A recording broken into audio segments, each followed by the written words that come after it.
El hockey, un deporte que ha traído muchos éxitos nacionales e internacionales a la región gracias a jugadores y jugadoras y también equipos, pero también hay árbitros de la región en este deporte que destacan internacionalmente.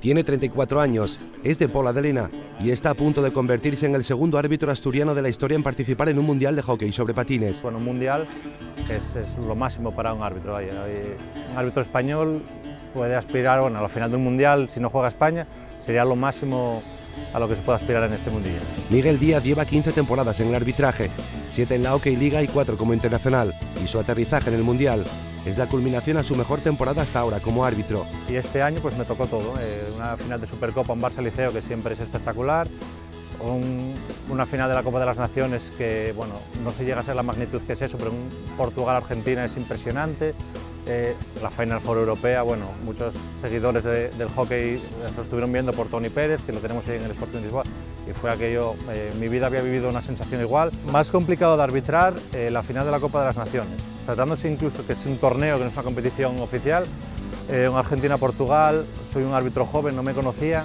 y te presionan, se nota la presión en pista. Una presión que este lenense está acostumbrado a convivir con ella en la pista, donde hasta ahora se ha encontrado con todo tipo de equipos, de jugadores y de aficiones, pero en la cita mundialista podría darse alguna que otra situación novedosa para el árbitro asturiano. Va a ser muy diferente a todo lo que vimos hasta ahora, porque bueno, en inglés aquí nos relacionamos, más o menos nos entendemos. A ver cómo nos entendemos en un India-Pakistán, si bien en un Angola, pero bueno, bien.